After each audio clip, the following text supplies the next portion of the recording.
ఏదైతే రైతుకి సంవత్సరానికి 20,000 రూపాయలు అందిస్తామన్నటువంటిది హామీలో భాగంగా మొదటి విడతగా 7,000 రూపాయలు కేంద్ర రాష్ట్ర ప్రభుత్వాలు కలిపి వారి ఖాతాల్లో జమ చేయడం జరిగింది.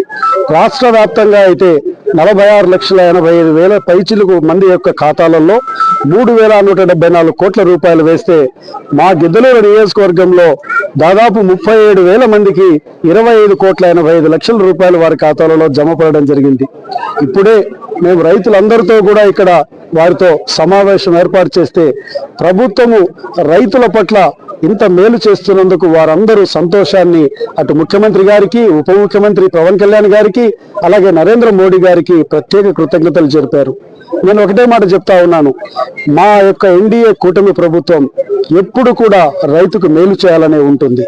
అయితే దురదృష్టం ఏమిటంటే మంచి చేస్తున్నా కూడా ఓరవలేని ప్రతిపక్షం అనేటువంటి రాష్ట్రంలో ఉండడం అనేటువంటిది ఇది మన దురదృష్టకరం. ఒకవైపు ఈరోజు వాళ్ళు రైతుల పేరు మీద ప్రజలలోకి రావడం, రాష్ట్రంలో ఏదో రైతులకు అన్యాయం జరిగిపోతుంది అన్నట్టు మాట్లాడడం.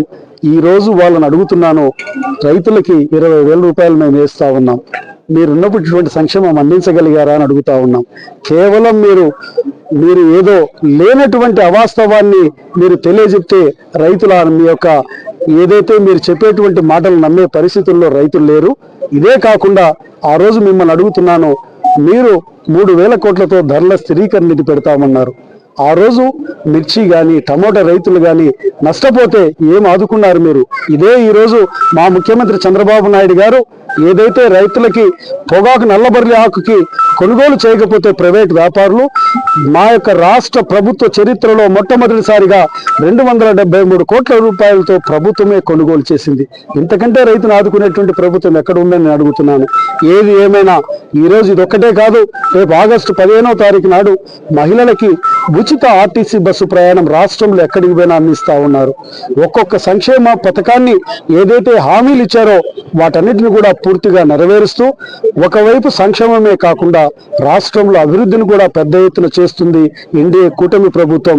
ఇదే కాకుండా ఉద్యోగ ఉపాధి కల్పనలో కల్పించే దానిలో భాగంగా దేశంగా అలాగే అంతర్జాతీయంగా ఉన్నటువంటి ప్రముఖ సంస్థలను పెట్టుబడులు పెట్టించడం ద్వారా తద్వారా కొన్ని లక్షల ఉద్యోగాలు చదువుకున్న యువతకి అందించేటువంటి కార్యక్రమాన్ని కూడా ముఖ్యమంత్రి గారు చేస్తూ ఉన్నారు.